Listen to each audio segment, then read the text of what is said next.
What's going on, guys? Marcus here with the Reformation Woodshop. I am fully aware that a lot of laser engravers and woodworkers are working on a budget and might not have the space it takes to have something like this large mammoth of a laser engraver in your shop. So in today's video, using the xTool F2, I'm going to show you 7 small laser engraving projects that'll make you money. And on top of that, I'm going to show off my new xTool F2 a little bit more because I've had a good amount of time to work with it now.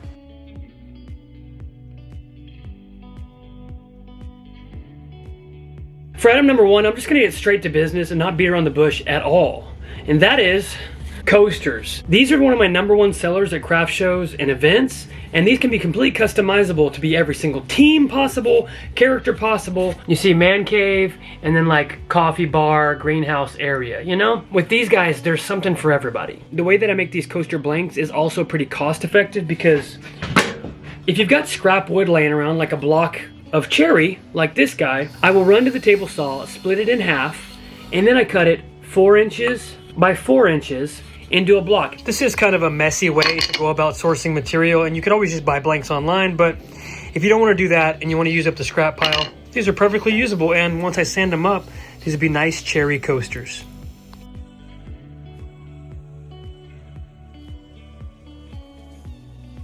I usually sell these in a set of 4 for about $20 to $25, but if you put in the extra effort and make a little case that'll hold them together, which I don't normally do, you could probably sell them for 30 bucks. It's a very cost-effective product, and they're just hotcakes when it comes to people buying them. And if you're not interested in wood, the xTool F2 can engrave on stuff like slate as well, which is a nice, cool alternative. Item number 2 is similar to item number 1 in the sense of how I source materials. Item number 2 is bookmarks. Same concept like the coasters. I take a piece of scrap wood and rip it down into a small, thin piece of material. I cut it at a little less than 1/8 of an inch, round over all of the edges, poke a hole in there, and my wife will braid a nice little tassel on there, and we engrave right here on the surface of the face, and these have sold really well. Because this is a more long-term product as opposed to just a piece of paper as a bookmark, you can sell these anywhere from $5 to $7 depending on what's on them and who really wants one. Like I said, because of how I source my materials, investment cost is literally pennies. And let me just say this before the video gets too deep and too far off. If you do see anything where you're like, man, I'd love a box of blanks from this guy, let me know. Send me a message on Instagram or an email and we can get something worked out where I send you about 50 of these and you can engrave them for yourself. What's good about these bookmarks is that there's so much source material to engrave on them. I've made tons with scriptures for Bible readers. I've made others with characters from books like The Lord of the Rings and Stephen King novels. There's Gandalf and Dumbledore and Katniss Everdeen. That was all wrong. And you can also just hit on people's personalities and put some cool pop culture references on there. That's beautiful. And then my wife comes in and ties this tassel. It's a little feminine for me, but it's still a really, really nice product and worth every dollar we charge for it. Since my F2 here has an infrared laser inside of it, I don't have to just make wooden bookmarks. I can make these cool metal ones too.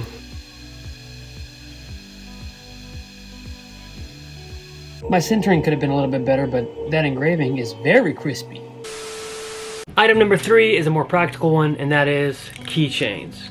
Keychains are cool because if you're creative, you can make things that are extremely unique like my wife does. She likes to deck them out and put tassels on them, and sometimes she'll buy cool little blanks like these just to add a little bit of pop and maybe get a little extra money out of them. Whereas if you're me, I usually just grab a piece of wood and put a little chain through it and call it a keychain. You can cut them out of 1/4 inch, or you can embellish them a little bit more, use some acrylic like this guy, and have something nice to throw on your keys. The way I do keychains with the F2 is I'll take and make my outline, which I've got a Texas here. I go over to the side, set that outline to cut, set the power parameters for that, and then I'll go to the shape tool, grab a circle, and let's just say I want the key ring to hook on right there and start it up.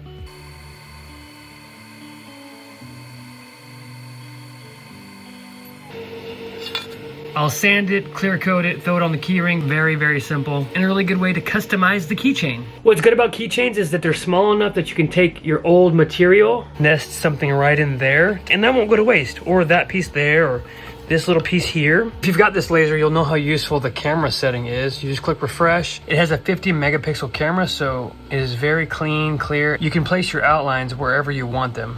We have recommended power settings, speed, and everything. So I'm just gonna hit process, start,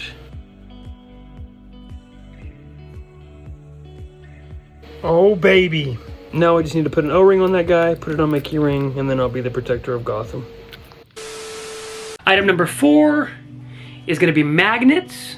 These are the hot ticket item that brings everybody into my booth at craft shows, and they're probably the fastest project that I can get done on the xTool F2. All you have to do is drag your image into the xTool software, set the engraving power, and then outline it, and set the outline to cut.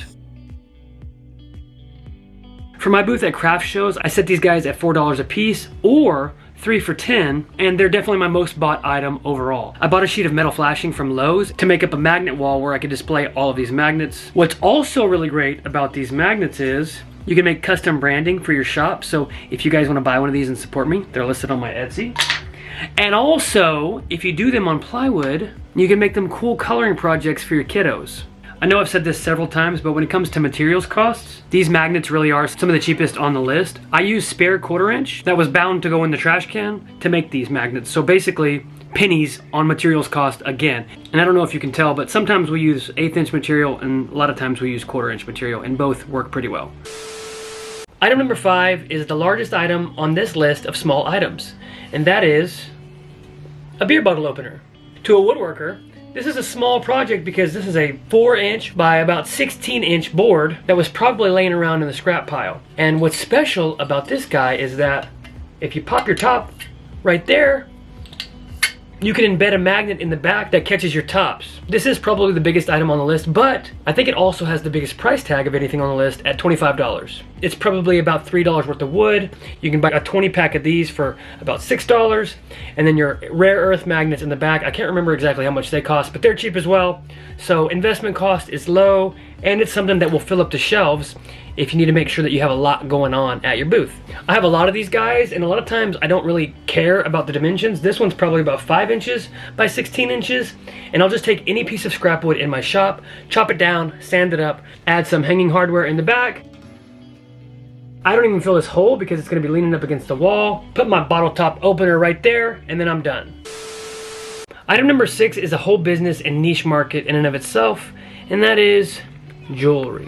When it comes to jewelry, having the ability to engrave on metals is really, really nice, and the xTool F2 is perfect for that. You can take pendants like these and put your kids' names on them, or maybe your spouse's name on them. Any customization like that makes a product like this sell really well.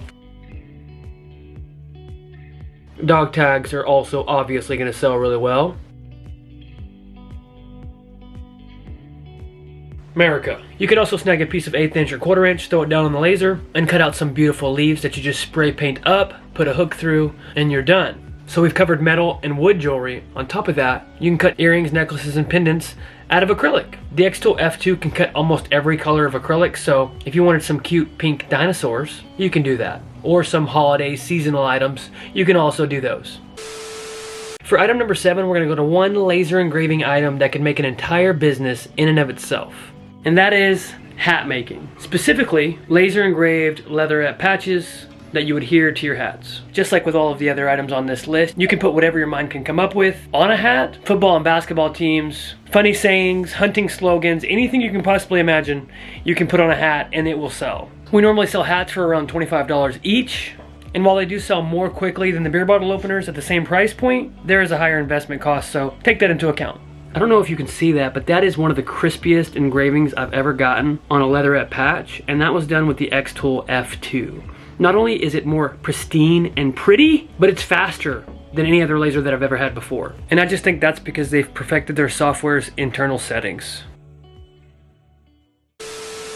Thank you guys so much for watching. Please do not be stingy with your ideas. If I missed any small projects that you think would sell really well at a craft show or an online store, list them in the comment section down below so the entire community can get to work.